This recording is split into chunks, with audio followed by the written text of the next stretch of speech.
Hey everybody, Jeff Mason, your Simple Biz guy here. Thank you, Mason Vaughn Ledbetter, for that awesome intro. Gosh, that's just a treat to have that every week. So we're here today talking about tool number 164 out of our communications chapter. We're going to jump right into this. Most of you are familiar with our format, what we're doing, how we're doing it. Before we dive into that, I do want to mention, doesn't that look nifty in the stocking under the tree? You still have time. It's the 19th. You still got time to get your orders into Amazon and get them shipped. I hope it gets to you in that time. But anyway, you can go on our website, SimpleBiz360, and order direct. It'll connect you through Amazon there. Or you can get it on ebooks for $8.95.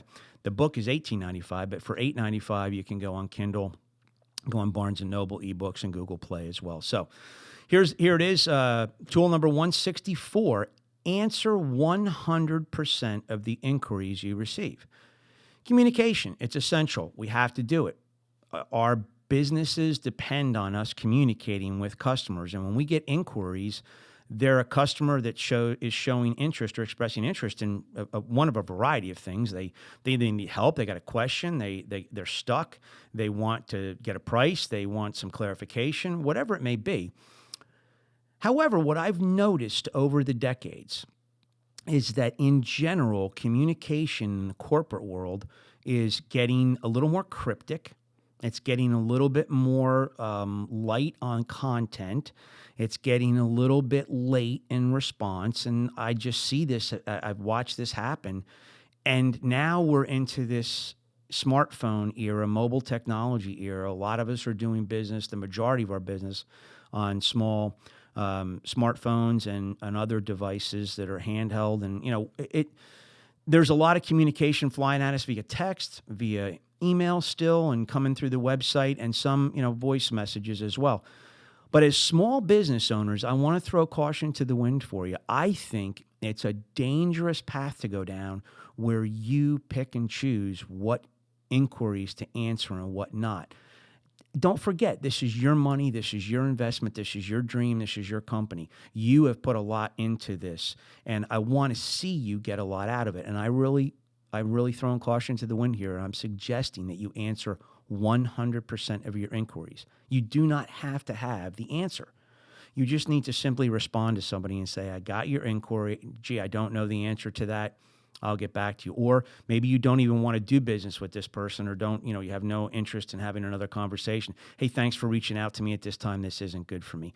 Start expressing that goodwill. Start expressing that cadence of constantly responding to people, whoever they are, and start building a reputation and a hallmark that you respond to 100% of inquiries that you get. I think the quicker you do it, the better. I'll leave that up to you. What's quick for you may not be quick for the next person, but I do suggest you answer 100% of those inquiries. The other thing is we look at how to answer things and what's coming at us. I have noticed also, and again, I mentioned in a previous podcast that some of these topics kind of spill over into other topics, and maybe this is where in the communication chapter we have some duplication of content. But think about questions, hidden questions in emails. A lot of times we'll get a paragraph email or even in a text message, and there's really 4 questions in there, but it's a paragraph. And I cannot tell you how many times in my career I have fished and poked and prodded and tried my best for days to get, if I was the one who sent those 4 questions, to get that company to answer those 4 questions. So what I started doing years ago is if I had 4 questions, I number them. Hey, I have 4 questions for you. Here they are. Number 1, 2, 3, 4. You would still be amazed at how many times I get the answer to, and this happens, I get the answer to question number 1. What about number 2, 3, 4? I get the answer to number 2. Are you kidding me?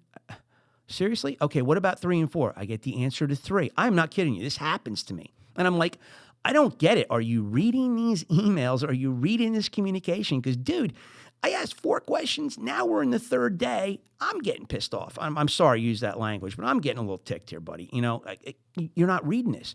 Well, remember, perception is reality. Customers are going to perceive your business the way you handle their inquiries. It's just an inquiry. It's just communication. I say look very carefully and make sure you answer all those questions that are hidden in those paragraphs.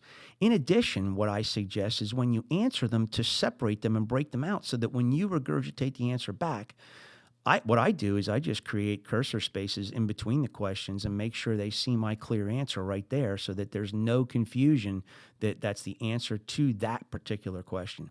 Now, you may think I'm trite explaining all this, but I'm telling you, I've seen so much fumbling and stumbling over this in my years, it just drives me nuts. Early on in my book, reached out to a vendor for my book, and just aggravating. It took 7 days to respond, and I had 2 questions. And after 7 days, the response came back. Neither of my questions were answered. I had re-asked the questions again, nothing. It's like this person just said, "I want to say what I want to say. I want to disregard your question." Hey, you know what? C'est la vie. You do what you want, but this isn't going to go too far, I don't think. So just remember that those things are very important. I also suggest if you get this email, like how many of us get this, "Hey, how's it going?" And then there's 3 topics or 4 topics baked in the body of that communication. I suggest sometimes when you send the volley back, rename that subject header. Just rename that file. Answers to your questions about the whatever. And this way they see, oh, okay, I'm getting now my answers to the question. Instead of everybody floating around and chasing this email that says, "Hey, how you doing?" Like we're all going to forget this in a couple weeks. What was that all about?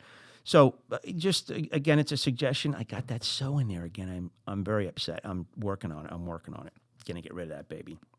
So see, it's just so natural. See what I'm saying? Old Jersey in me. Answer each question, and you'll be fine if you can do that. Face to face, same thing. Hear what the customer's saying. Hear what your potential customer's saying. Listen to what you're hearing. So hear it, listen to it, and then answer that question directly. How many times have you gotten frustrated over asking questions that the person didn't really hear you well or listen well, I guess is the better way to put it, and they don't answer your question? So again, if you're the company trying to gain customers and get repeat customers and grow, get more out of your investment, make sure you answer the question and answer it directly. We all see this political jibber jabber out there that happens all over the atmosphere, and everybody dances around questions and gives all these rhetorical answers. And I'm not trying to get political. I'm just saying in general that's what happens. You can't be that way in business. If someone asks you a direct question, come on, answer the question directly. Give them what they are looking for. Don't get all rhetorical on them. That's really what I wanted to say out of tool number 164. It's in the book. Order on Amazon.com. It's a really fun read.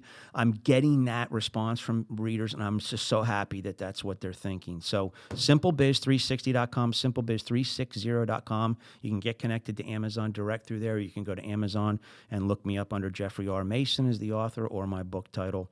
We're on a bunch of different platforms for your podcast, so you don't just have to tune in on YouTube. I know a lot of people like to, but hey, Alexa, bring up SimpleBiz360 podcast. Hey, Google, bring up SimpleBiz360. Hey, just go to Stitcher, Spotify, iHeartRadio. It's all over the place. So we're having a lot of fun with this podcast. We hope you are too.